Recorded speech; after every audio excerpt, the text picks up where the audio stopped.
마음속에 어려움이 있을 때, 마음속에 어려움이 있을 때,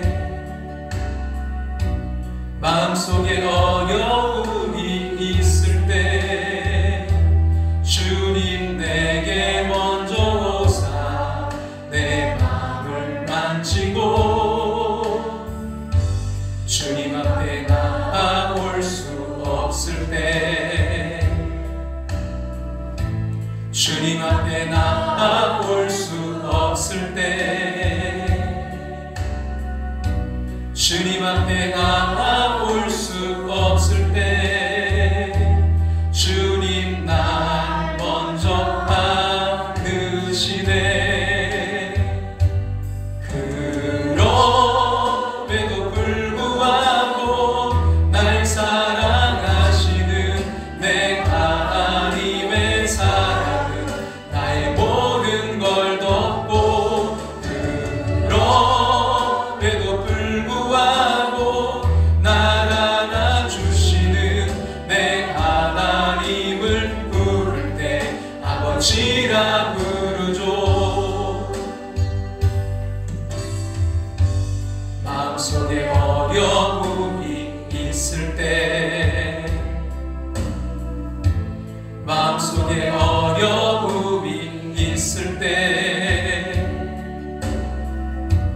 마음속에 어려움이 있을 때 주님 내게 먼저 오사 내 마음을 만지고, 주님 앞에 나아올 수 없을 때, 주님 앞에 나아올 수 없을 때, 주님 앞에 나아올 수 없을 때 주님 날 먼저 안으시네. 그럼에도 불구하고 날 사랑하시는 내 하나님의 사랑은 나의 모든 걸 덮고, 그럼에도 불구하고 날 안아주시는 내 하나님을 부를 때 아버지라 부르죠. 그럼에도 불구하고 날 사랑하시는 내 하나님의 사랑은 나의 모든 걸 덮고, 그럼에도 불구하고 날 안아주시는 내 하나님을 부를 때 아버지라 부르죠.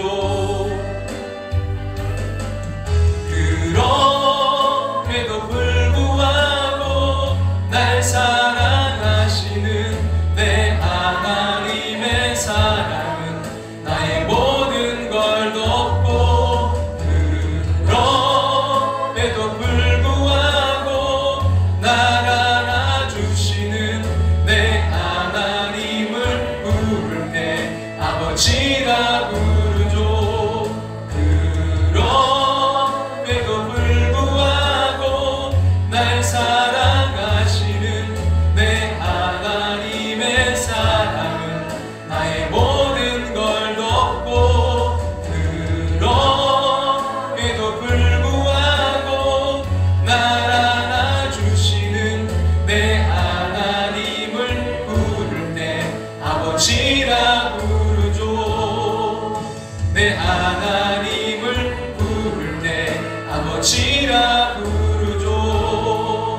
내 하나님을 부를 때 아버지라 부르죠.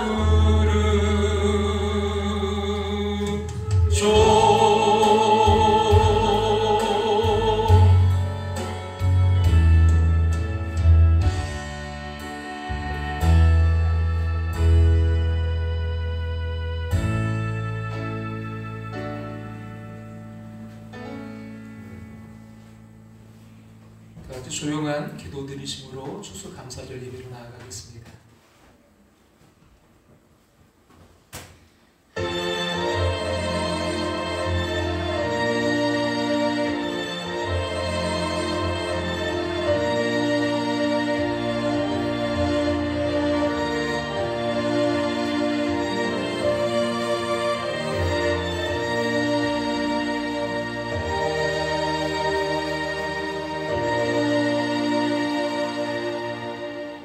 여호와께 감사하라. 그는 선하시며 그 인자하심이 영원함이로다.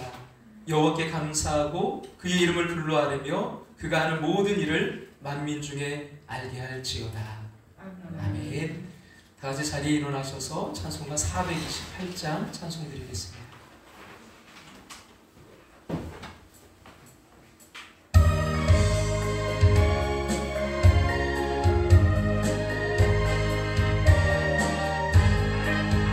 내 영혼에 햇빛 비치니 주 영광 찬란해. 이 세상 어떤 빛보다 이 빛 더 빛나네. 주의 영광 빛난 광채 내게 비춰 주시옵소서. 그 밝은 얼굴 배울 때 나의 영혼 기쁘다. 내 영혼에 노래 있으니 주 찬양합니다. 주 귀를 기울이시사 다 듣고 계시네.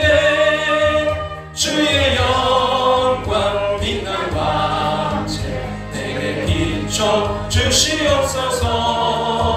그 밝은 얼굴 배울 때 나의 영혼 기쁘다.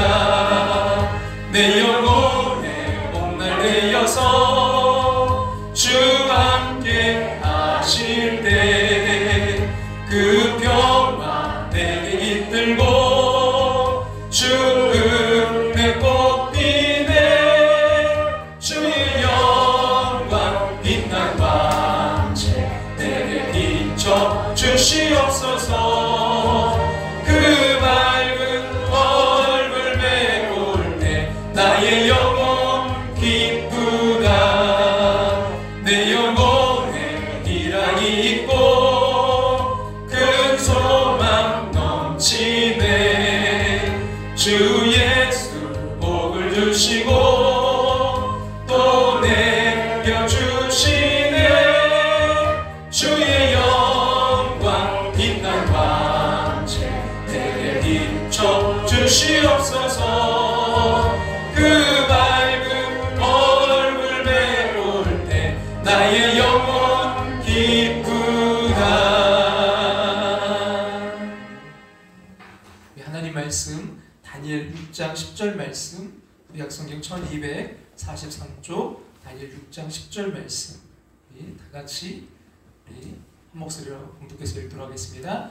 다니엘이 이 조서에 왕의 도장이 찍힌 것을 알고도 자기 집에 돌아가서는 윗방에 올라가 예루살렘을 향한 창문을 열고 전에 하던 대로 하루 3번씩 무릎을 꿇고 기도하며 그의 하나님께 감사하였더라. 아멘. 자리에 앉으시기 바랍니다. 함께하는 교회 이 수수감사절 예배 참여 모든 분들 주님의 이름으로 환영하고 축복합니다.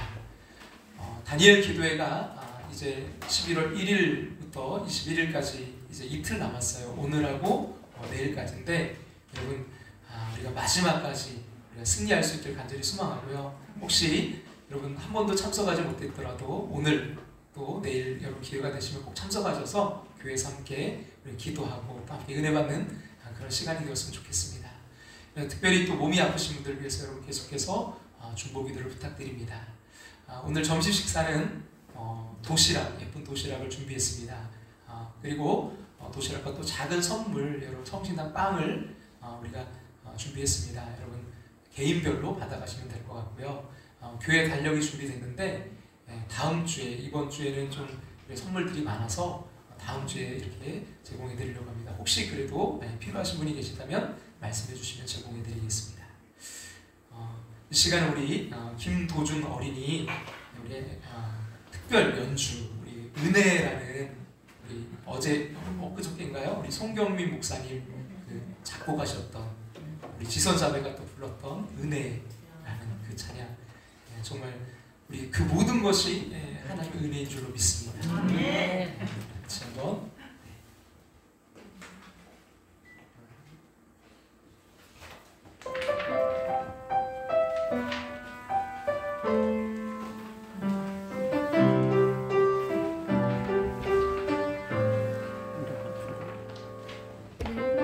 누려왔던 모든 것들이, 내가 지나왔던 모든 시간이, 내가 걸어왔던 모든 순간이 당연한 것 아니라 은혜였소. 아침 해가 뜨고 저녁에 향기와 가을의 열매, 흐르는 계절의 모든 순간이 당연한 것 아니라 은혜였소. 모든 것이 은혜, 은혜, 은혜, 한없는 은혜. 내 삶에 당연한 것 하나도 없었던 것은 모든 것이 은혜, 은혜였소.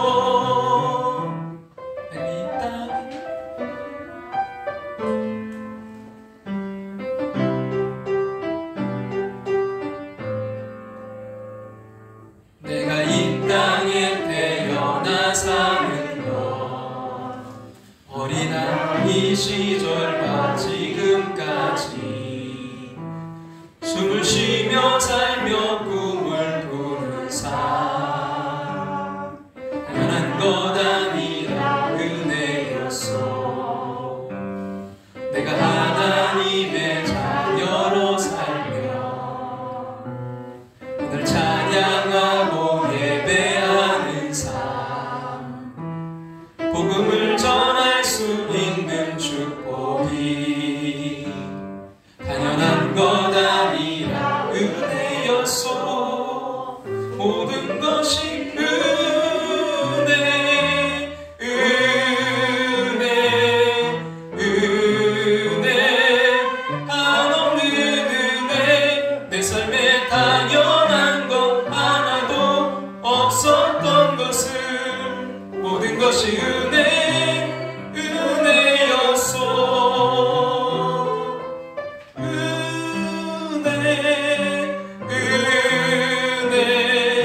은혜, 한없는 은혜. 내 삶에 당연한 것 하나도 없었던 것을 모든 것이 은혜, 은혜였소. 은혜였소.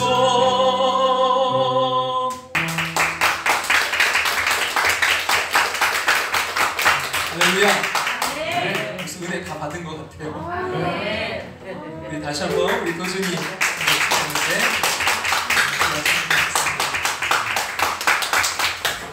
기도드리겠습니다.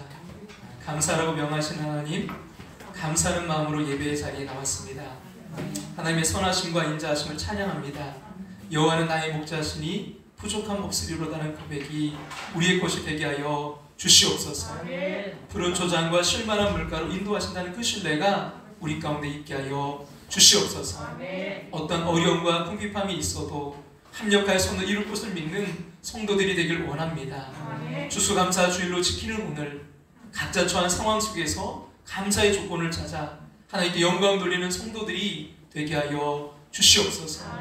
비록 무화과 나무가 무성하지 못하며 포도나무에 열매가 없으며 감람나무에 소출이 없으며 밭에 먹을 것이 없으며 우리 양이 없으며 외양간에 소가 없을지라도 오직 구원의 하나님으로만 기뻐하는 저희들 되게 하여 주시옵소서. 이렇게 기쁜 주일에 예배 자리에 함께 오지 못하고 객지, 외국, 군대, 평상에 있는 성도들이 있습니다. 저들 어떤 상황이 있든지 늘 주님 안에서 감사가 넘치게 하시기를 구합니다. 하나님, 은혜 가운데 진행되고 있는 2022 다니엘 기도회가 이제 이틀 남았습니다. 주님 끝까지 승리하게 하시고 한 사람 한 사람 하나님을 자랑하는 간증의 주인공으로 세워지게 하여 주시옵소서. 부족한 종 이 시간 말씀을 전합니다. 능력 있게 전하도록 성령께서 붙들어 주시옵소서. 말씀 듣는 우리 사랑하는 성도들 회복되고 치료되고 일어나고 걷고 뛰는 역사 있게 하여 주시옵소서. 예수님의 이름으로 기도합나이다. 아멘.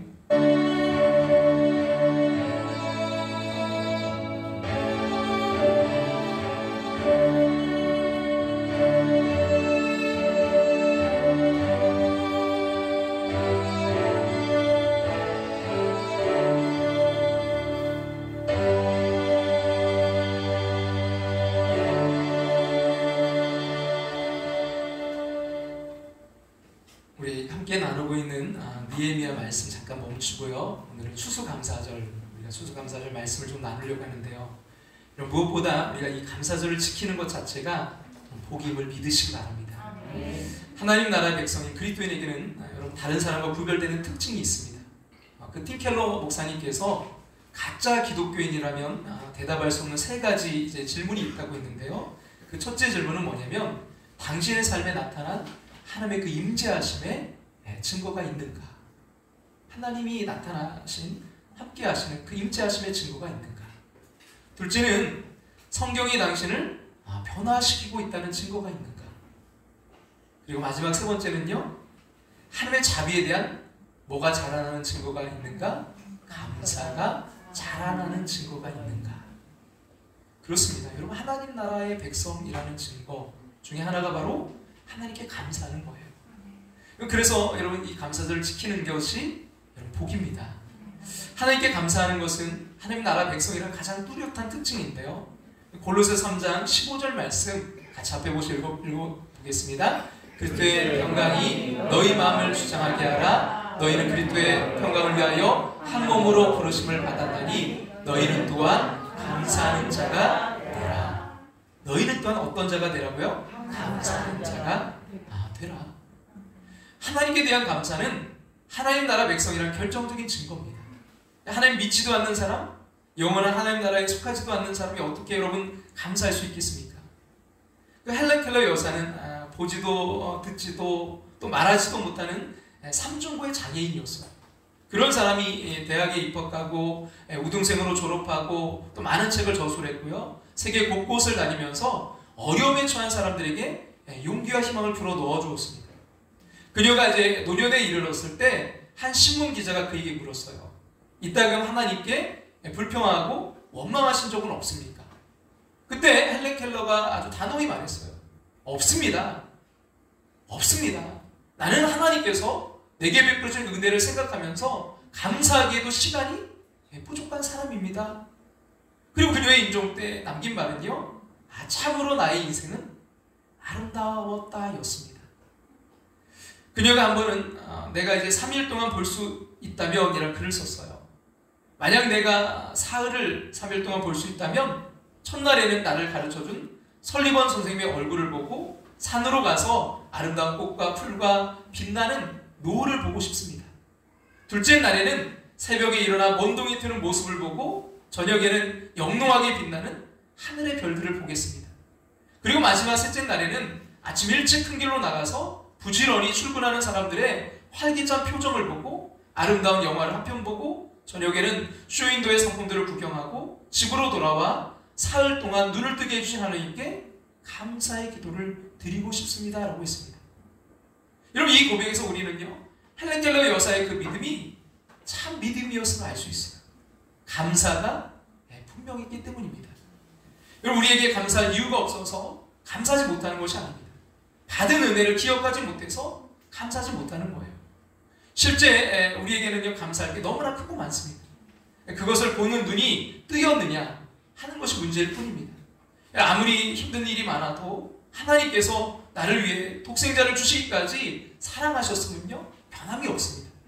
어떤 여러분 처지와 형편에 있을지라도 십자가에 피 흘려주신 예수의 은혜 안에 있으면요 변하지 않습니다. 아무리 기가 막힌 어려움 만나도 보혜사 성령께서 우리 안에 계시다는 사실은 변함이 없습니다. 여러분 예수님은 도무지 감사할 수 없는 그런 상황 가운데서도 늘 감사하셨던 분입니다. 요한복음 6장 11절에 보면 빈들에서 5,000명이 넘는 그 무리들 앞에 보리떡 5개와 물고기 2마리를 가지시고요 하나님께 먼저 감사하며 기도하셨습니다.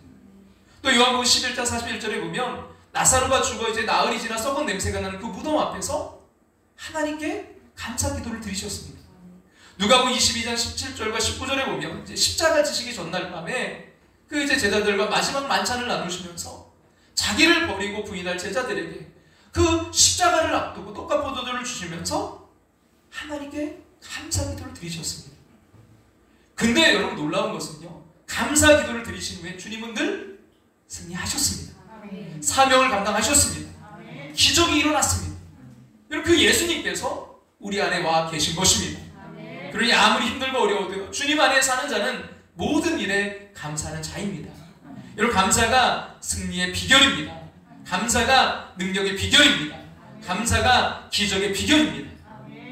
그러나 안타깝게도요 디모데후서 3장 2절에 보면 말세가 되면 마지막 때가 되면 사람들에게요 감사가 여러분 사라질 것이라고 있습니다.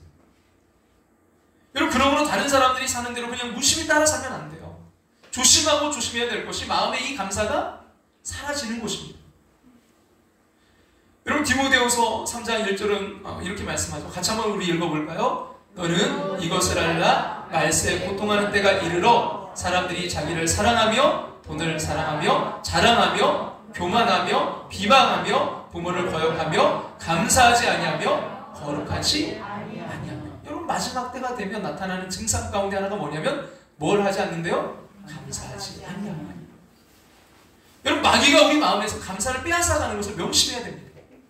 시인이며 이제 성공의 목회자이신 조지 호버트 그분이 이렇게 이제 기도했는데요. 같이 한번 우리 함께 읽어볼까요? 주님, 저에게 너무도 많은 것을 주셨습니다. 하지만 한 가지만 더 감사하는 마음을 주십시오. 주님, 저에게 너무도 많은 것들을 주셨습니다. 근데 한 가지만 더 간절하게 바라는 게 있어요. 그게 뭐예요? 감사하는 마음을 주세요. 여러분 저와 여러분 모두가 그 감사의 마음이 간절하게 우리가 정말 그 감사의 마음이 가득해서 여러분 감사 인생으로 세워지기를 간절히 소망합니다. 이러한 정말 감사 인생 되기 위해서 제가 오늘 2가지 우리가 능력을 키우기를 원하는데요. 첫 번째로 우리가 키울 능력은 감사로 뭘 하는 능력이요? 해석하는 능력을 키우기를 원합니다. 아주 좋은 여건에서도 원만불평으로 사는 사람이 있고요. 정말 남보기에는 처참할 정도의 생을 살지만 생각이 달라요. 그래서 감사하며 살아갑니다. 이런 다니엘 기도의 이 간증자분들을 보면 참 어떤 분들은 장애를 입고 다리가 절단되기도 하시고 어떤 분들은 그 바이올리니스트인데 귀가 들리지 않고 한쪽 귀가. 근데 그게 감사하다는 거예요. 여러분 이 간증자분들을 보시면 어떻게 저런 어려운 상황 가운데 다시 일어나는가. 근데 놀랍게도 그분들은요 그 상황 가운데서 결국 감사를 고백해요. 영어에서 여러분 think와 thank라는 그 말이 어원이 같다고 해요. 생각한다, 감사한다. 우리가 깊게 생각해보면요 감사가 나오게 되어 있어요. 그렇습니다. 무엇을 생각하느냐가 문제예요. 또 무엇부터 생각하느냐, 무엇을 먼저 생각하느냐 이게 문제고요. 또 하나는요 어떤 각도에서 생각하느냐가 문제입니다. 환경이 달라져야 되는 게 아니에요. 세상이 달라져야 감사할 수 있는 게 아니에요. 여러분 감사하는 생각을 가지는 사람 다른 각도에서 보면 감사하게 되는 거예요. 그분이 피아노 바이올리니스트 어제 그 자매님이 그렇게 고백하잖아요. 자기는 한쪽 귀가 들리지 않기 때문에 오히려 다른 사람들은 그 양쪽으로 듣기 때문에 그것과 다르게 듣기 때문에 자기만의 독특한 음악의 독특한 그 특성이 있게 되었다. 그게 오히려 하나님 앞에 감사하다. 다르게 생각하는 거예요. 겸손한 사람이 감사할 수 있어요. 여러분 믿음 있는 사람은 감사할 수 있어요. 사랑의 시각으로 세상을 보면 어떤 여건에서도 감사할 수 있는 것입니다. 김종원 목사님이 쓴 기가 막힐 웅덩이에서 부르는 새 노래라는 거기에 보면 이런 내용이 있습니다. 감사하는 사람은 뭘 봐도 감사의 제목을 찾아낸다. 어떤 사람이 거울을 보았는데 똥배가 보였다. 대머리가 보이고 커다란 딸기코에 튀어나온 핏줄까지. 살아온 세월을 원망할 것만 같았다. 근데 그는 말했다. 그래도 시력은 괜찮은 편이네. 그러니까 자기가 자기 그 모습이 보인다는 거죠. 그러면서 이렇게 고백하는 거예요. 감사하는 사람은 아주 신통하다. 아무것도 없는데 감사 제목을 찾아낸다. 감사하는 사람은 아주 신통하다. 아무것도 없는데 감사 제목을 찾아낸다. 여러분, 어느 각도에서 보느냐가 문제예요. 무엇을 생각하느냐에 따라서 감사가 되고 이게 원망이 될 수 있는 거예요. 환경이 바뀌고 여건이 바뀌고 세상이 달라지고 한평생 기다려도 그 사람 입에서는요 감사가 없습니다. 여러분, 복이 뭘까요? 종은 울리면서 소리가 나야 종이 듯이요, 감사한 마음이 우러나야 복입니다. 잘 산다고 복이 아니에요. 여러분, 가졌다고 복이 아닙니다. 출세했다고 복이 아니에요. 감사는 마음이 충만하면 바로 그게 복입니다. 오늘 본문에 나타난 이야기를 이제 자세히 보면요, 다니엘이라는 사람이 나오는데 그 사람이 특별히 기도하는데 어떤 기도를 드려요? 감사 기도를 드려요. 여러분, 그는 이스라엘 백성이 이제 바벨론 왕 느부갓네살이 예루살렘을 침공했을 때 포로로, 노예로 이제 끌려간 사람이었어요. 역사가들의 연구대로 보면 한 5만 명이, 특별히 젊은 사람들 5만 명이 포로로 끌려갔다고 합니다. 어디까지나 포로예요. 노예입니다. 그런데도 이 다니엘이 아주 총명이 있어서, 너무 지혜가 있어서 이제 느부갓네살 왕이 그를 동용해서 결국 정치가를 삼습니다. 근데 세상이 바뀌어서 이제 바벨론이 그 나라가 망하고요, 메데바사가 일어났어요. 그런데 다리오 왕, 그 메데 왕이었던 다리오가 이 다니엘을 또 정치가로 기용을 하게 됩니다. 워낙 충성하고 총명하니까요. 자, 이렇게 해서 이제 정치가로 남의 나라에 가서 이제 일하는 사람이 되었어요. 모처럼 그는 큰 영광을 누리게 됐습니다. 근데 다리오 왕은 이 120명의 방백을 이제 거느리고 나라를 다스렸는데요. 여러분, 120명의 방백이란 건 오늘날로 따지면 도예요. 120도, 도지사들. 그리고 어마어마하게 정말 큰 나라잖아요. 우리가 팔도강산인데 120도예요. 그러니까 이 나라를 다 이제 다스리기가 어려우니까 120 도지사 위에 3명의 총리를 뒀어요. 근데 그 3명의 총리 가운데 이제 전체를 총괄할 수 있는 한 명을 세웠는데 누구를 세워요? 다니엘을 세우는 거예요. 그래서 이때 막 시기 질투가 나옵니다. 많은 사람들이.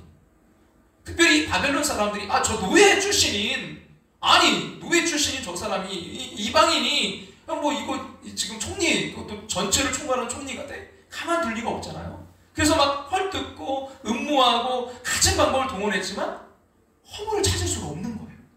전혀 허물이 없는 사람이고 이제 충성된 사람이라서 다른 그런 일반적인 일 가지고서는 고소할 수 없음을 알고 신앙 문제를 가지고 나옵니다. 그래서 이제 올무를 걸었어요. 다니엘이 걸리도록. 다니엘이 늘 하나님 앞에 기도하고 있던 걸, 창문을 열고 기도하고 있던 걸 그들은 알고 있었거든요. 하루 3번. 그래서 이제부터 30일 동안 누구든지 왕의 뭐 신이든 다른 사람 누구에게 무엇을 구하는 자가 있으면 그는 다리오 왕에 대한 역적이다. 그렇게 이런 사람이 만약에 있다면 그를 잡아서 사자굴에 집어넣읍시다. 그랬더니 다리오 왕이 자기를 마치 신처럼 이렇게 높여주니까 그냥 우쭐해서 좋다. 그 조서에 사인을 했어요. 쉽게 말하면 결제를 해버린 거예요. 근데 이제 오늘 본문에 보면 이런 바로 어인이 찍힌 것을 알고도 집에 돌아가서 다니엘은요 하나님 앞에 감사했어요. 아주 중요한 깊은 의미가 있는 내용이잖아요. 여러분 보세요. 하나님의 뜻대로 살았습니다. 정말 진실되게 살았어요. 정직하게 살았습니다. 충성되게 살았는데 왜 사자굴입니까? 내가 왜 이렇게 죽어가야 되는 겁니까? 이건 아니잖아요. 여러분 원망할 만하잖아요. 여러분 이때 이미 일어난 일에 대해 다니엘이 어떻게 했나요? 우리 10절 말씀 오늘 보면 큰 소리로 다시 한번 다 같이 한번 읽겠습니다. 다니엘이 이 조서에 왕의 도장이 찍힌 것을 알고도 자기 집에 돌아가서는 윗방에 올라가 예루살렘으로 향한 창문을 열고 전에 하던 대로 하루 3번씩 무릎을 꿇고 기도하며 그의 하나님께 감사하였더라. 그의 하나님께 뭐 했다고요? 감사하였더라라는 거예요. 이미 일어난 일이에요. 자기 힘으로 어떻게 할 수 없는 일입니다. 그럼 이제 뭐만 남았어요? 해석만 남은 거예요. 감사로 이걸 해석할 것인가? 아니면 불평과 원망으로 해석할 것인가? 둘 중에 하나를 선택하는 것은 다니엘의 몫입니다. 다니엘은 감사를 선택했습니다. 어떻게 감사했습니까? 다니엘이 뭐예요? 이 조서에 왕의 도장이 찍힌 것을 알고도, 이미 자신에게 불리한 일이 일어난 사실 알고도, 내 인생이 지금 뭔가 잘못되어 가고 있다는 것을 알고도 감사로 해석했다는 감사는 어떤 상황에 대한 해석된 표현입니다. 어떻게 해석하느냐에 따라 감사가 나올 수도 있고요, 불평과 원망이 나올 수도 있어요. 제가 참 구약에 좋아하는 인물들, 여러 인물이 있지만 두 사람, 목사님 누가 목사님 닮고 싶고 누구를 좋아합니까? 그러면 좀 두 사람을 들자면 저는 다니엘과 요셉을 꼽아요. 그 이유가 뭐냐면, 여러분 두 사람 우리 함께 나는 다니엘도 그렇고요, 또 요셉이 보면 그 상황, 그 현실 가운데서 아주 해석이 뛰어난 사람들이기 때문이에요. 여러분 요셉이, 여러분 한번 생각해 보세요. 이복형들이 요셉이 이제 아버지가 너무 사랑하니까, 총애를 너무 받으니까 시기 질투가 나서 그를 어떻게 해요? 노예로 팔아먹었잖아요. 미디안 상인에게 팔아버렸잖아요. 그래서 결국 요셉이 억울하게 또 누명을 써서 감옥에 갇히게 되고, 정말 파란만장한 인생을 그가 살게 되잖아요. 그러다가 그가 이제 아무도 정말 풀 수 없었던 바로왕의 그 꿈을 해석해 주므로 그가 이제 총리 대신이 되었어요. 그래서 잘 7년 이제 풍년과 7년 흉년을 잘 준비해서, 이제 요셉이 그렇게 하고 있을 때 흉년이 들었을 때 이제 이스라엘도 아주 흉년이 들었잖아요. 그래서 그 형들이 이제 결국 어쩔 수 없어 양식을 사러 왔다가 이제 나중에 요셉이 자기가 동생임을 밝히잖아요. 근데 형들이 깜짝 놀라고 막 두려워 떨 때 요셉이 뭐라고 합니까? 저 이 말씀 읽을 때마다 너무 놀라. 어떻게 이렇게 고백할 수 있지? 어떻게 이 삶을 이렇게 해석할 수 있지? 그럼 같이 한번 창세기 45장 5절 말씀 같이 한번 읽겠습니다. 당신들이 나를 이곳에 팔았다고 해서 근심하지 마소서, 한탄하지 마소서, 하나님의 생명을 구원하시려고 나를 당신들보다 먼저 보내셨다.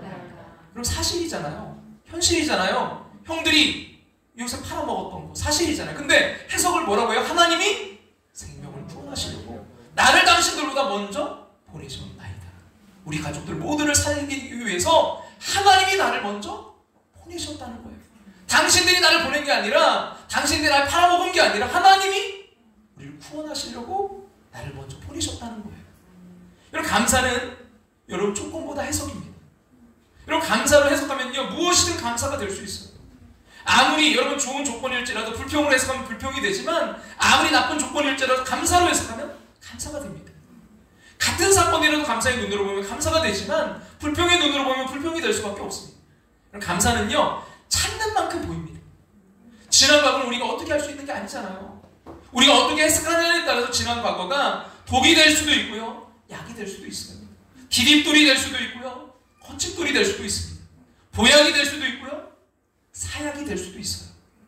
일어난 일을 감사로 해석하고 감사로 기도하니까 감사 인생을 살아간 여러분 다니엘이 어떤 일이 일어납니까? 22절 말씀 다 같이 한번 읽어볼까요? 나의 하나님 이미 그의 천사를 보내어 사자들의 입을 봉하셨으므로 사자들이 나를 상해하지 못하였사오니 이는 나의 무지함이 그 앞에 명백함이 오며 또 왕이여 나는 왕에게도 해를 끼치지 아니하였나이다 하니라.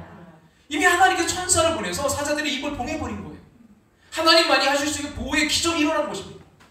자신의 하나님 경험을 그 왕 앞에서 간증하는 그 인생이 되는 기적이 일어났어요. 자신이 할 수 없는 일이 하나님의 능력으로 일어납니다. 여러분 오늘날도 감사하면 불평불만으로 가득 찬 그 고칠 수 없는 습관이 고쳐지는 기적이 일어납니다. 감사하면 용서할 수 없는 사람을 용서하게 되는 기적이 일어납니다. 감사하면 관계의 기적이 일어납니다. 감사하면 인생의 낙담이 물러가고 슬픔이 잠들고 미움이 죽고 질병이 고쳐지고 가난이 힘을 못 쓰는 그 닫혔던 문이 열려지는 기적이 일어나게 될 줄로 믿습니다.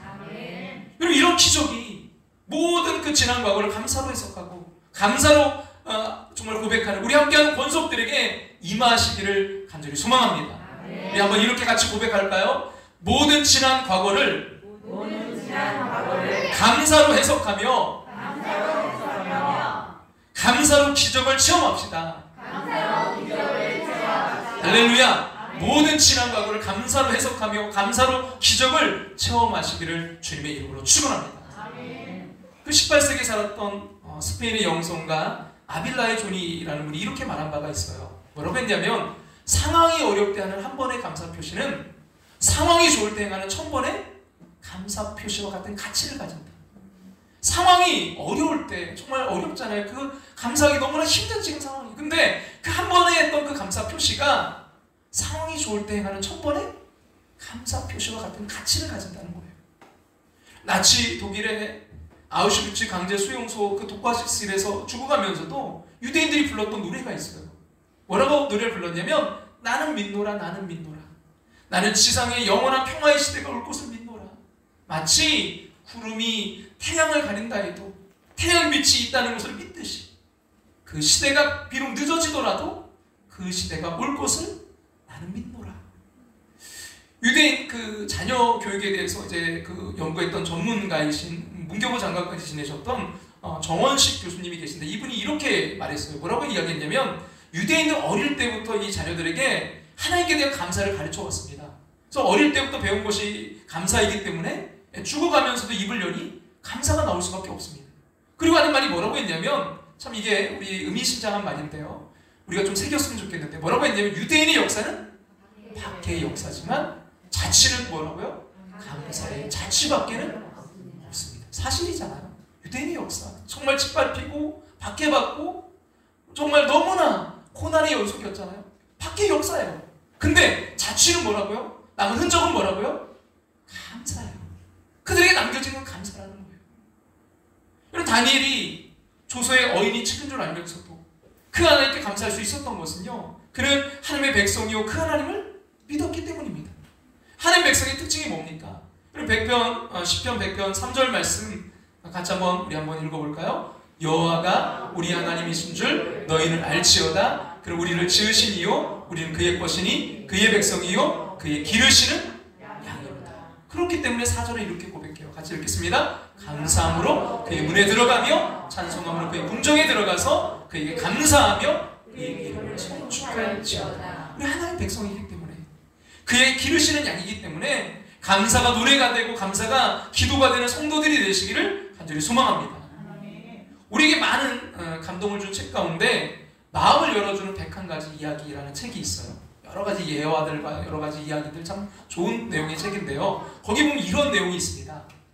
우리 시대의 가장 위대한 발견은 인간이 자신의 마음의 자세를 바꿈으로 삶을 뭐예요? 바꿀 수 있다는 사실을 발견하는 것이다. 근데 여러분 사실 우리 시대의 발견이 아니잖아요. 여러분 3000년 전에 다윗은 벌써 이것을 발견하고 시편 30편 5절에 저녁에는 울음이 깃들일지라도 아침에는 기쁨이 올 것을 내다보고 감사할 때 그는 시편 30편 11절 이렇게 고백하는데요. 같이 한번 읽겠습니다. 주께서 나의 슬픔이 변하여 내게 춤이 되게 하시며 나의 베옷을 벗기고 기쁨으로 띠띠우셨나이다. 할렐루야. 여러분 슬플 때 더 감사하시기 바랍니다. 그 슬픔이 변하여 여러분 춤으로 변화될 줄로 믿습니다. 눈물 날 때 더 감사하시기 바랍니다. 그 눈물이 반드시 기쁨으로 변화될 줄로 믿습니다. 스펄전 목사님은 그래서 이런 고백을 했는데요. 작은 신앙은 모퉁이에서 빛나나 큰 신앙은 불 속에서 찬송한다라고 했습니다. 조서에 어인이 찍힌 줄 알면서도 사자굴 속에 들어갈 줄 알면서도 그 하나님께 감사한 다니엘처럼 여러분 우리도 불 속에서 감사하고 사자굴 속에 들어갈지라도 찬송하는 하나님 백성 되시기를 주님의 이름으로 축원합니다. 여러분 우리가 이렇게 큰 문제 이렇게 어렵고 힘들 때도 우리가 감사로 이걸 해석해야 되지만 또 중요한 건 뭐냐면요, 우리 작은 일 가운데서도 우리 일상생활 가운데서도 감사 해석이 필요해요. 나는 행복합니다 라는 시가 있어요. 제가 나름대로 좀 그걸 짧게 긴 시인데 구성해봤어요. 뭐냐면 걸을 수 있다면 더 큰 복음 바라지 않겠습니다. 들을 수 있다면 더 큰 복음 바라지 않겠습니다. 말할 수 있다면 더 큰 복음 바라지 않겠습니다. 볼 수 있다면 더 큰 복음 바라지 않겠습니다. 누군가는 지금 그렇게 기도합니다. 그렇잖아요. 걷기를 원하고 듣기를 원하고 말할 수 있기를 원하고 볼 수 있기를 원해요. 누군가는 지금 그렇게 기도합니다. 놀랍게도 누군가의 간절한 소원을 나는 다 이루고 삽니다. 놀랍게도 누군가 간절히 기다리는 기적이 내게는 날마다 일어나고 있었습니다. 그래서 이렇게 결론을 내요. 같이 한번 고백할까요? 나의 하루는 기적입니다. 나의 하루는 기적입니다. 나는 행복한 사람입니다. 나는 행복한 사람입니다. 나의 하루는 기적입니다. 나의 하루는 기적입니다. 나는 행복한 사람입니다. 나는 행복한 사람입니다. 그럼 받은 복을 헤아려면 감사가 나오는 거예요.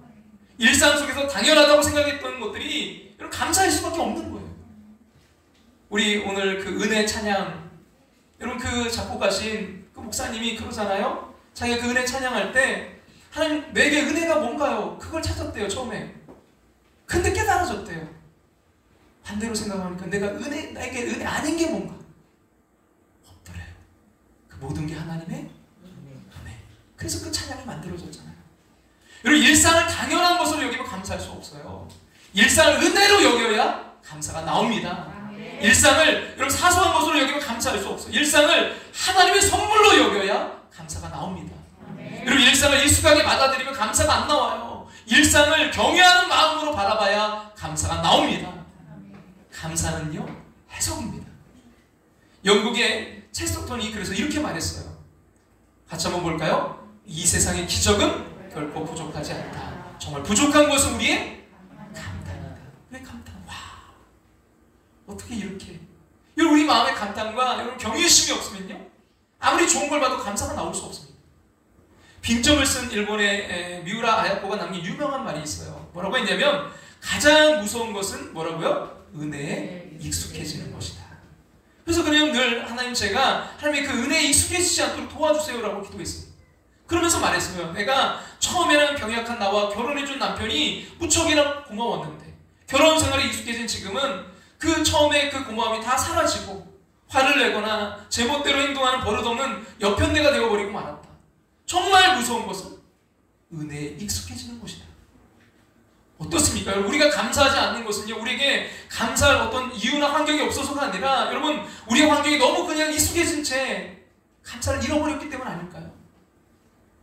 일본인 의사 이무라 가즈키오는 31살의 젊은 나이로 생을 마감했습니다. 암으로 이제 투병 생활했고요. 얼마 남지 않은 자신의 생명을 생각하면서 이런 글을 썼어요. 왜 모두 기뻐하지 않을까? 당연하다는 사실들. 아버지가 계시고 어머니가 계시다. 손이 2개고 다리가 2. 가고 싶은 곳을 자기 발로 가고 손을 뻗어 무엇이든 잡을 수 있다. 소리가 들린다. 목소리가 나온다. 그보다 더한 행복이 어디 있을까? 그러나 아무도 당연한 사실을 기뻐하지 않아. 당연한 걸 하면서 웃어버립니다. 새끼를 먹는다. 밤이 되면 편히 잠들 수 있고, 그래서 아침이 오고 바람을 실컷 들어 마실 수 있고, 웃다가 울다가 고함치다 뛰어다니다가 그렇게 할 수 있는 모두가 당연한 일. 그렇게 멋진 걸 아무도 기뻐할 줄 모른다. 그러면서 이렇게 고백해요. 고마움을 아는 이는 그것을 잃어버린 사람들 뿐이다. 고마움을 아는 이는 그것을 잃어버린 사람들 뿐이다. 왜 그럴까? 당연한 일. 여러분, 우리가 당연하다라고 생각했던 것들이 결국 당연한 게 아니에요. 여러분, 하나님께서 허락하신 복이요, 은혜요, 감사의 제목인 줄로 믿습니다. 여러분, 말하는 거, 걷는 거, 박수 치는 거, 배설하는 거, 여러분 만나는 거, 여러분 일하는 거, 오늘 이렇게 예배 드릴 수 있는 거, 여러분 이런 일상적인 평범한 삶 자체가 기적이고 감사의 조건인 줄로 믿습니다. 저 여러분이 정말 감사 인생 되기 위해서 우리의 능력이 키워져야 되는데, 감사로 해석하는 능력이 더욱더 커지시기를 주님의 이름으로 축복합니다. 자, 감사 인생 되기 위해서 두 번째는요, 감사가 뭐가 되는 능력을 키우자고요? 체질이 되는 능력을 키우길 원해요. 여러분, 다니엘이 전에 뭐라고요? 하던 대로 하루 3번씩 무릎 꿇고 기도하며 그의 하나님께 감사했어요. 여러분, 전에 하던 대로 감사했다는 거예요. 지금 일어난 일에 과거에도 그랬듯이 매사에 동일하게 감사로 반응했다는 말씀입니다. 매일매일 하루에 동일하게 3번씩 감사 기도를 드렸다는 것은요, 감사가 생활화되었다는 거예요. 습관화되었다는 거예요. 이게 체질화되었다는 거예요. 이것이 생활화된 감사입니다. 인격화된 감사예요. 체질화된 감사예요. 어쩌다가 그냥 한번 감사하는 감사가 아닙니다. 죽을 줄 알면서도 이제까지 해왔던 대로 감사 기도를 했어요. 다니엘은 이미 감사가 생활화되어 있었고 인격화되어 있었다는 거예요. 뭘 하든지 감사하는 생활이 몸에 배어 있었다는 말입니다. 여러분, 이런 사람에게 있어서는 환경이, 조건이 문제가 아니에요. 어떤 조건, 어떤 환경이 주어져도요, 감사 생활하게 되는 거예요. 부자가 되어도 감사 생활하는 것이고요, 가난해져도 감사 생활하는 것이고요, 집사가 되어도 감사 생활하는 것이고, 권사가 되어도 감사 생활하는 것이고, 장로가 되어도 감사 생활하는 것이고, 집사가 안 되어도, 권사가 안 되어도, 장로가 안 되어도 감사하는 거예요. 내가 욕해도 감사하고, 누가 기분 나쁘게 해도 감사합니다. 누구에게 자존심 상한 일을 당해도 감사하고, 누구에게 모명감을 받아도 감사하는 거예요. 감사가 체질이 되고 성품화되어 버린 거예요. 그 미국의 듀크대 이제 연구진이 발표한 논문에 따르면요, 우리가 매일 하는 행동의 40%가 그 의사 결정의 결과가 아니라 습관 때문이라고 합니다. 우리 뭔가를 이제 결정할 때 우리는 막 하고 한다고 생각하지만 습관적으로 하는 게 굉장히 많다는 거예요. 그래서 또 습관의 힘의 저자책 디하츠는 더 나아가서 그 일상적인 행동의 90%가 이 습관을 사실은 바탕으로 하고 있다. 우리가 매일 행동하는 것은 거의 대부분이 습관이다. 모든 사람들은 좋은 습관과 나쁜 습관을 갖고 있다고 말하고 있습니다. 한 노부부가 이제 50살이 넘어서 아들 하나를 낳았어요. 이 부부는 이제 누뚱이를 얻은 기쁨이 너무나 커서 어찌할 줄 몰랐어요. 이 아버지는 이제 재롱을 부리는 그 아들을 향해 말했습니다. 얘야, 가서 엄마 한 대 때리고 오렴. 장난친 거예요. 아들은 막대기로 엄마를 때렸어요. 그 아들에게 맞은 엄마가 막 웃으면서 야, 아빠도 한 대 때리려? 하고 말했어요. 부모는 이 재롱둥이 아들에게 매를 맞는 게 즐거운 일이었어요. 아들에게는 부모를 때리는 것이 한국으로는 그냥 오락이 되고 말았어요. 초등학교에 들어간 아들의 손은 매웠지만 그래도 이제 철없는 아들이라고 생각하고 받아줬어요. 결국 부모는 이 장성한 아들에게 종종 손찌검을 당했습니다. 아들을 걸핏하면 부모를 때리는 패륜화가 되고 만 거예요. 어느 날 노부부는요, 아들을 불러놓고 부모를 때리는 것이 옳지 않다고 훈계했습니다. 그러나 이미 습관으로 굳어버린 아들의 행동을 고칠 수가 없었어요. 그때부터 부모는 이 아들이 무서워서 벌벌 떨었습니다. 부모의 잘못된 교육이 아들에게 잘못된 습관을 키워줘서 망하게 한 거예요. 고든 묘목이 좋은 건축자재가 됩니다. 좋은 습관이 결국 멋진 인생을 만들어내요. 우리 좋은 습관을 우리 아이들에게 물려주길 원해요. 근데 여러분, 우리 어떤 나쁜 습관, 이게 고치기가 너무나 힘들어요. 어떤 중독된 거, 여러분 우리가 음란물에 중독되고 술에 중독되고 마약에 중독되고 이런 거에 중독됐을 때 이게 끝난다는 게 굉장히 어려워요. 어떻게 해야 될까요? 그걸 끊으려고 하면요, 더 힘들어요. 반대로 이렇게 생각했으면 좋겠어요. 좋은 쪽으로 자꾸 나아가는 거예요. 좋은 거를 가까이 하면 돼요. 여러분, 우리가 말씀을 가까이, 교회를 가까이, 예수님을 가까이, 신앙을 가까이, 좋은 사람을 가까이 할 때 그 중독에서도 끊어지게 될 줄로 믿습니다. 여러분, 교회에 오시는 분들 가운데 목사님 저는요 술 다 끊고 담배 끊고 내가 이런 거 안 좋은 습관들 나는 다 끊고 내가 교회 오겠습니다. 올 수 있을까요? 못 와요. 저는 그냥 오라고 해요. 오세요. 그냥 오셔서 자꾸 말씀 듣고 또 좋은 그 말씀으로 은혜 받고 또 좋은 분들과 관계를 맺고 계속 좋은 것을 거기에 계속 집어넣다 보면 예수님이 그 안에 들어가시면 그 나쁜 것들은 결국 끊어지게 되는 거예요. 거기에 함몰되지 않는 거예요. 근데 그걸 끊으려고 자꾸 그걸 추구하다 보면 더 오히려 거기에 함몰되고 말아요. 여러분, 말씀을 가까이, 교회를 가까이, 예수님을 가까이, 신앙을 가까이, 좋은 사람들을 가까이 하시기를 간절히 소망합니다. 아멘. 우리는 습관화된 감사, 인격화된 감사, 체질화된 감사를 하려면 감사의 습관을 만들어야 돼요. 범사에 그냥 되지 않아요. 의지적으로 감사해야 돼요. 여러분, 우리 뇌 속에 이 시냅스라는 회로가 있어요. 이 비가 오면요, 이게 이제 마당이 패이게 되고 또 계속 거기 물이 흐르면 어떻게 돼요? 골이 나고 그게 이제 물길이 되잖아요. 여러분, 우리가 산 닿을 때 또 등산할 때 보면 여러분 그 길을 다 등산로를 만든 게 아니잖아요. 사람들이 도에 나와서 이렇게 만든 게 아니에요. 다 대부분 그 길이 뭐예요? 사람들이 자꾸 걸어 다니다 보니까 길이 된 거예요. 우리가 감사를 자꾸 우리가 표현하고 감사로 생각하고 감사로 고백하고 이게 습관이 되면 길이 나는 거예요. 여러분, 우리 뇌도 마찬가지입니다. 감사로 반응하는 이 시냄새가 생기면 어떤 상황에서도 감사할 수 있는 체질이 되는 거예요. 감사하면 달라지는 것들이라는 책이 있는데요. 저자가 1년 동안 이제 감사 일기를 쓰면서 체험한 그 변화를 기록한 책인데요. 하루를 마감하면서 이제 틈이 날 때마다 그 순간순간 감사하는 마음을 기록한 거예요. 감사하면 하루가 행복해진다는 거예요. 부부가 행복해지고 자녀와의 관계가 행복해진다는 거예요. 감사하면 몸과 마음이 달라진다는 것입니다. 감사하면 역경을 희망으로 만든다는 거예요. 감사하면 눈앞의 시련을 극복할 수 있는 더 넓은 시야를 갖게 된다는 것입니다. 감사하면 소유욕을 벗어나서 경험에서 비롯된 즐거움을 누릴 수 있게 된다는 거예요. 갖지 못해서 가지게 되는 시기와 질투의 늪에서 벗어날 수 있다는 거예요. 소유는 잠시 만족을 주지만 결국에는 이 불만을 만들지만 자신만의 유일하고 독특한 경험은 순수하게 개인적인 만족을 준다는 것입니다. 소유에 대한 감사는 쉽게 사그라지지만 경험에 대한 감사는 눈을 감는 날까지 함께 한다는 것입니다. 감사하면 소소한 일상의 행복을 누릴 수 있다는 거예요. 감사하면 진정한 삶의 행복을 우리 일상에서 발견할 수 있다는 것입니다. 여러분, 자꾸 감사를 고백하시길 원합니다. 자꾸 감사를 표현하시길 원합니다. 가정에서도 또 교회에서도요. 감사하면 여러분 기적이 일어납니다. 감사하면 하나님께 영광을 돌리게 됩니다. 지금 원수들은요, 마귀는요, 다니엘을 죽이려고 완벽하게 계략을 짰어요. 그 누구도 그 계략을 벗어날 수가 없어요. 심지어는 그 계략에 이제 걸려들어서 결제한 그 도장을 찍어준 바벨론의 통치자 다리왕까지 이것에서 벗어날 수가 없었어요. 다니엘이 죽게 된 것을 알고 다리왕은 다니엘을 살리고자 했습니다. 그러나 다리왕마저도 어찌할 수가 없을 정도로 마귀는 지금 완벽한 작전을 짠 거예요. 다니엘서 6장 13절부터 같이 한번 볼까요? 같이 한번 읽겠습니다. 그들이 왕 앞에서 말하기를 왕이여, 사로잡혀온 유다 자손 중에 다니엘이 왕과 왕의 도장이 찍힌 금령을 존중하지 아니하고 하루 3번씩 기도하나이다. 지금 어긴 사람이 있다는 거예요. 그러면서 이야기합니다. 왕이 이 말을 듣고 그로 말미암아 심히 근심하여, 그가 누구예요? 다니엘인 걸 알고 다니엘을 구원하려고 이 왕이 마음을 쓰며 그를 건져내려고 힘을 다하다가 해가 질 때 이를 넣었더라. 그 무리들이 또 모여 왕에게로 나와서 왕께 말하되, 왕이여, 메대와 바세 퀴레를 아시거니와 왕께서 세우신 금령과 법들을 고치지 못할 것입니다. 왕이 내리신 이건 고칠 수 없습니다. 왕이라도 완벽하잖아요. 어떻게 할 방법이 없어요. 빠져나갈 방법이 없어요. 왕이 구해주고 싶어도 지금 할 수가 없어요. 근데 놀라운 것은요, 이 마귀의 강교하고도 이 완벽한 계략 말고도 감사하니까, 감사하면 마귀도 어쩔 수가 없는 거예요.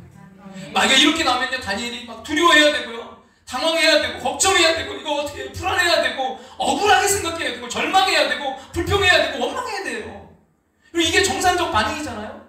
이게 지금 마귀가 바라던 거잖아요. 근데 다니엘이 감사하고 나오니까요, 마귀가 뒤통수를 맞은 거예요. 여러분, 감사하다는 말은 마귀한테 나 죽어도 좋다는 말입니다. 죽음을 각오한 사람에게 하나님의 영광을 위해 죽는 것을 기쁘게 생각하는 사람이 무슨 당황이 있고 무슨 걱정과 절망이 있겠습니까? 무슨 불평과 원망이 있겠습니까? 기쁘게 죽겠다는데 말이죠. 죽으면 죽으리라고 나가면요, 마귀가 겁먹고 도망가 버립니다. 감사하며 나아가면요, 마귀의 그 강교한 술책과 전략이 완전히 무용지물이 되고 마는 것입니다. 감사가 능력입니다. 감사할 때 마귀도 떠나갈 줄은 믿습니다. 그럼 나중에 보세요. 이 다니엘이 죽은 것이 아니고요, 그 간교한 원수들이 죽습니다. 다리왕이 그들의 그 간교한 계략에 자기가 속은 것이 분해서요, 도리어 그들을 사자굴에 던져버려요. 그리고 다니엘을 더 높입니다. 다니엘이 여호와 하나님께서 더 영광과 높임을 받습니다. 여러분, 같이 한번 볼까요?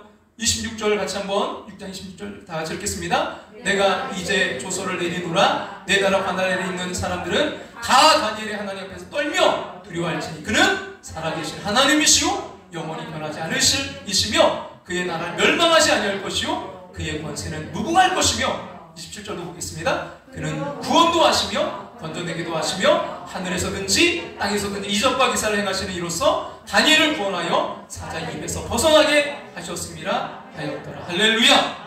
다니엘을 통해서 하나님의 이름이 만방에 선포됩니다. 하나님께서 영광을 받으시는 것입니다. 그 성공의 사제 가운데 존 클레오플이라는 분이 계세요. 근데 이제 안타깝게 8살짜리 노라가 백혈병에 걸렸어요. 그래서 18개월 동안 이 딸의 치료를 위해서 온갖 수단을 다 써보았습니다. 최고로 손꼽히는 의사를 또 찾아갔고, 또 유명한 그 신의 은사자들의 안수를 받게 했고요, 또 친구들과 교구의 교인들에게 기도를 부탁했습니다. 하지만 그 딸은 결국 그의 곁을 떠났어요. 그런 마음의 안정을 찾기는 너무나 힘들었습니다. 딸이 이제 성장해서 대학을 졸업하고 웨딩 마치가 울려 퍼지는 가운데 그의 손을 잡고 주리 앞으로 걸어가고 또 자식을 낳는 것을 보는 기쁨을, 이걸 볼 수 없다는 그 현실을 받아들이기까지 정말 많은 갈등과 괴로움을 겪었습니다. 그러나 결국 마음에 평안이 찾아왔습니다. 그때 너무나 놀랍게도 감사가 일어났다고 했습니다. 딸과 함께한 그 시간이 너무나도 짧았지만 그것이 그의 인생 가운데 가장 큰 선물이라고 여겨지더라는 거예요. 그는 같은 아픔을 겪어본 사람이 지나온 길이라는 책을 썼는데 거기서 이렇게 말해요. 물론 내가 이렇게 깨달았다고 해서 모든 게 편해진다고 말하고 싶지는 않습니다. 하지만 딸 노라가 내게 주어진 순수하고 티 없는 선물이었음을 생각하면 견딜 수 있습니다.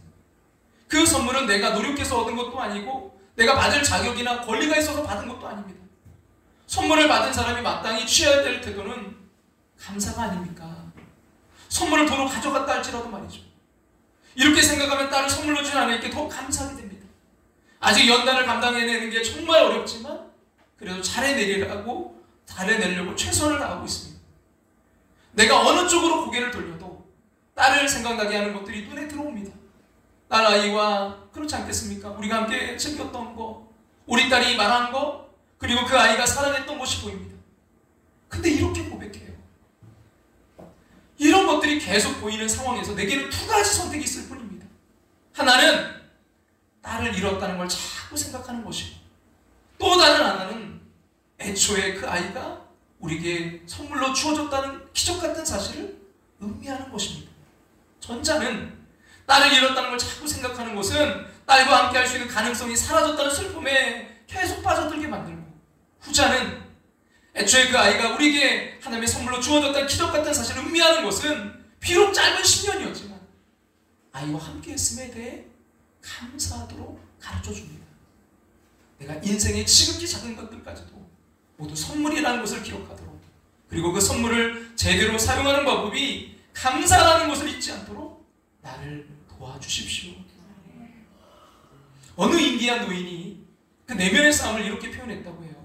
내 안에는 개 2마리가 있어. 자기 안에 개 2마리가 있대요. 한 마리는 고약한 놈이고 못된 놈이고, 다른 한 마리는 착한 놈이에요. 못된 놈은 착한 놈에게 늘 싸움을 걸죠. 어떤 개가 이기냐고 묻자 이 인디안 노인이 잠시 생각하더니 이렇게 대답했어요. 내가 먹이를 더 많이 준 놈이에요.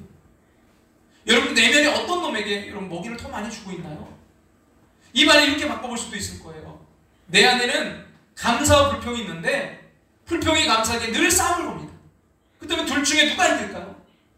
내가 먹이를 더 많이 준 쪽이 이깁니다. 내가 감사하게 먹이를 더 많이 주면 감사가 이겨 내 안에는 감사한 마음이 늘 넘쳐나. 불평과 원망에게 더 많은 먹이를 주면 불평과 원망이 내 마음을 주장하게 됩니다. 그럼 여러분 어느 쪽에 더 많은 먹이를 주고 계신가요? 감사에게입니까? 아니면 불평에게입니까? 이 시간 우리 오늘 말씀을 기억하면서 우리 감사의 찬양으로 우리 기도의 자리로 나아가길 원합니다.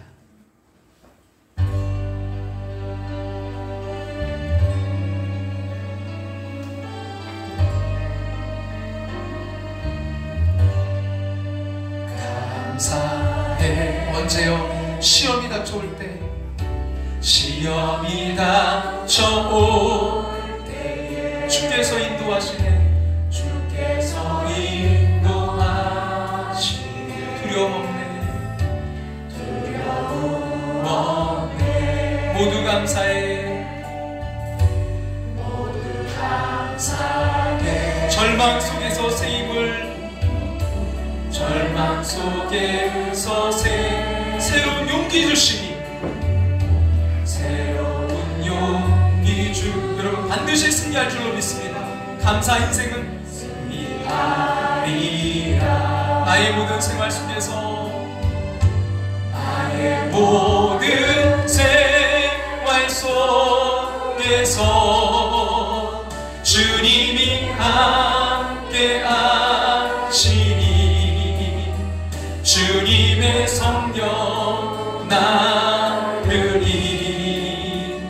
인도하시니. 시험이 나를 찾아올 때, 시험이 나를 찾아올 때 주님 지켜주시고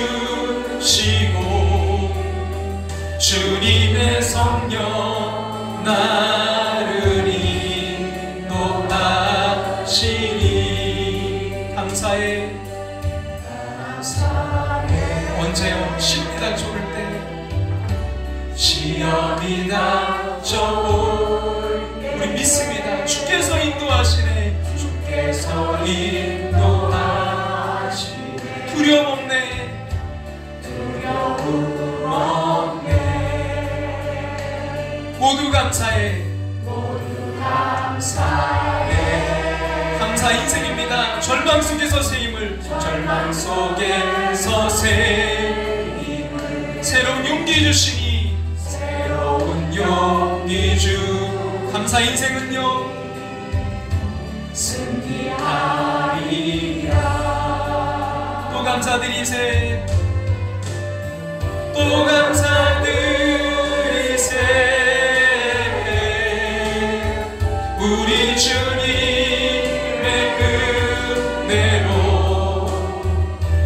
받은 구원을 감사해 영원히. 우리 이 시간 함께 기도하며 나아가기를 원합니다. 하나님, 정말 많은 걸 우리에게 주셨는데 하나 한 가지만 더 이 시간 간절히 주시길 원합니다. 감사하는 마음을 주시옵소서. 감사하는 마음을 주시옵소서. 주님, 우리가 정말 그 감사가 회복되길 원합니다. 감사 인생으로 살아가길 원합니다. 감사로 해석하는 능력을 키우게 하여 주시옵소서. 감사가 체질이 되는 능력이 되게 도와주시옵소서. 주님, 승리 인생 되게 하여 주시옵소서. 오늘 주신 말씀 붙들고 우리 간절한 마음으로 주님의 이름 한번 부르고 우리 함께 통성으로 기도하며 나아갑니다. 주여,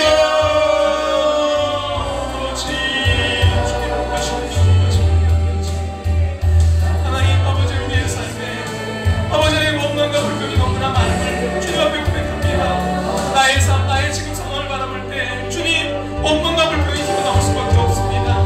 사람에게 원망하고 환경을 바라보고 절망하고 하나님께 원망하고 불평하는 아버지, 나의 이 아버지의 졸라주었던 모습을 바라봅니다. 주여, 아버지 주님, 감사의 마음을 보여주시옵소서. 주님, 한 가지만 더 구합니다. 주님, 감사의 마음을 이 시간 어렵게 해주셔서 내가 주님 그 감사의 인생으로 회복될 수 있도록, 감사 인생으로 세워질 수 있도록 주님 인도하시고 역사하셔서 하나님 아버지의 감사로 바라보게 하여 주시옵소서.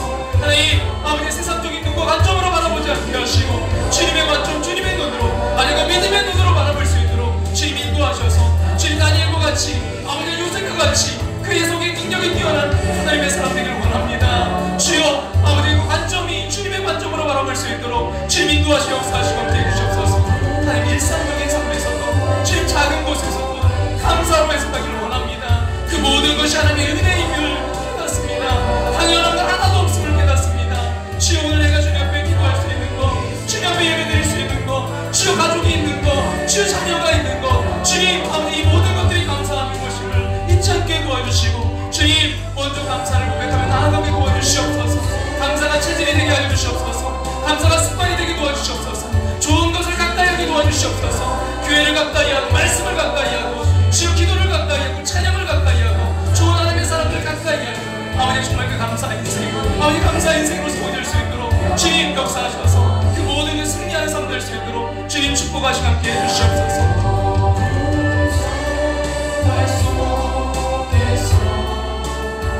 주님이 함께 하시니 감사드리세.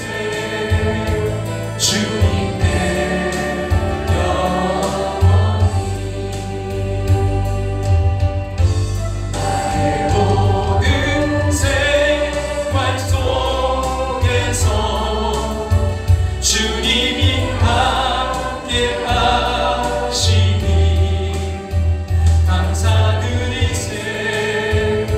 주님께 영원히 감사해.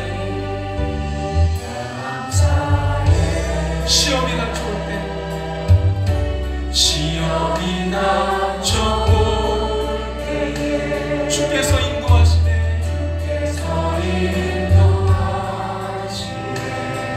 두려움 없네. 모두 감사해.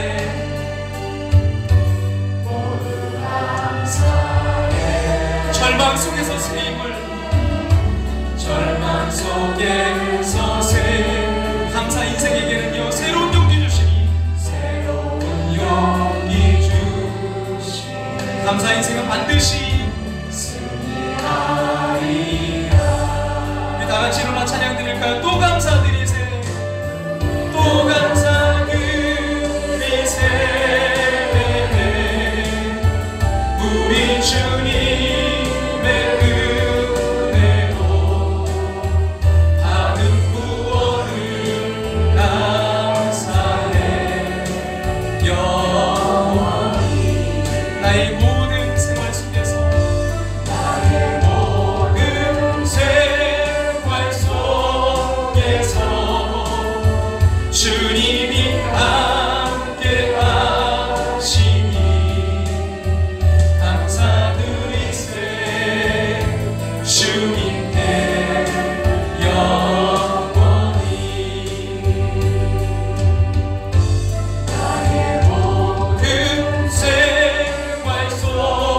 속에서 주님이 함께 하시니 감사드리세.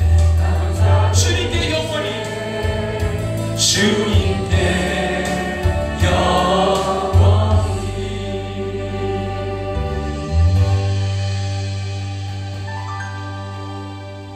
아버지 하나님, 이 시간 주님 우리의 그 마음 가운데 아버지 하나님 원망하고 불평했던 그 죄악들을 주님 내려놓기를 원합니다. 아멘. 주님, 주님의 마음으로 바라보게 도와 주시옵소서. 아멘. 주님의 마음으로 해석하게 도와 주시옵소서. 아멘. 살아계신 그 하나님이 함께하심을 믿음의 눈으로 바라보고 주님 감사의 능력을 키우게 도와 주시옵소서. 아멘. 우리가 주님 그 해석하는 능력이 있길 원합니다.